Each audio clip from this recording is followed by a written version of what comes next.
Soon after we learned that our mother was dead, my brother and I went to a bar.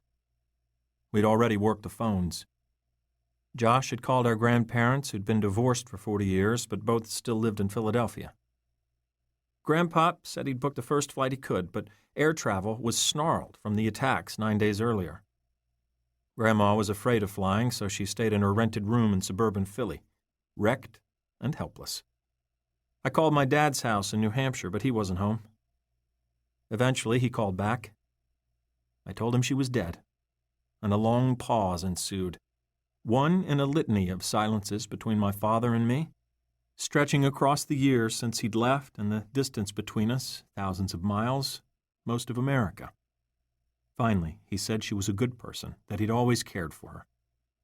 He asked if I wanted him to fly to Arizona. I said he didn't have to, and hung up. I emailed my professors and told them what had happened, that I wouldn't be back in class for a while. I called the office of the college newspaper where I worked and told my boss. Josh called in sick to his bartending job. Then we sat on the couch with our roommate, Joe, an old friend from Tombstone we'd known since grade school. It was a Thursday, and we had nothing to do. Somebody suggested the French Quarter, a Cajun joint nearby that had spicy gumbo and potent hurricanes. It seemed like a good idea. I'd heard stories of grief in which the stricken couldn't eat, but I was hungry, and I needed a drink. So that's where we spent our first night without her. When we walked in, President Bush was on TV about to give a speech. The jukebox was turned off, as it had been since the attacks, because now everybody wanted to hear the news. Joe went to the bar to talk to some of the regulars. Josh and I took a booth in the corner. Orion, the bartender and a friend of ours, came over and told us he was sorry, and to have whatever we wanted on the house. I wondered if Joe had just told him or if he'd already heard. I didn't know yet how quickly or how far the news would travel, that within a few hours we wouldn't need to tell anyone about our mother, because everyone would already know. I flipped through the menu but couldn't understand it. We'd both put our cell phones on the tabletop, and mine rang, chirping as it skittered across the glass. I ignored it. "What now?" I asked. Josh kept his eyes on the menu and shook his head. "There's not much we can do." "Should we go out there?" I didn't know what to call the place where she died. It wasn't home, because we'd never lived there, and it didn't have a name. It was just a piece of land in the desert outside of Tombstone. "We can't. The property is a crime scene." I asked him if we should talk to the cops, and he said he already had, that we were meeting with them on Monday. I asked about a funeral home, and he said the coroner had to do an autopsy first. The cops said it was standard procedure.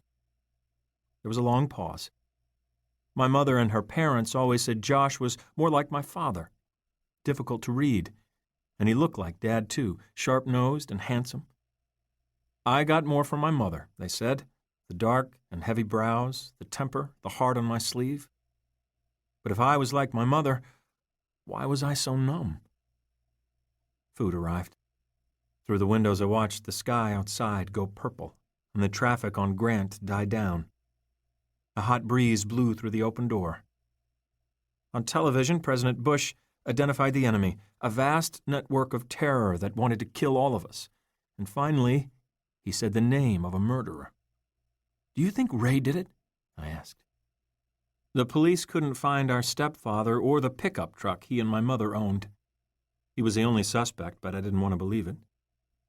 Josh waited a while to respond, chewing, letting his eyes wander the walls decorated with beads and Mardi Gras masks, and a neon sign above the bar that said, "Go Tigers."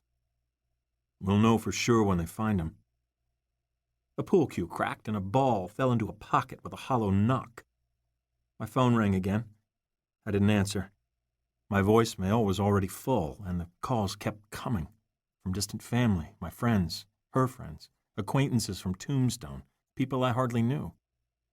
At first I'd answered, but the conversations went exactly the same. They'd say they were sorry, and I'd thank them for calling. They'd ask for news, and I'd say there wasn't any.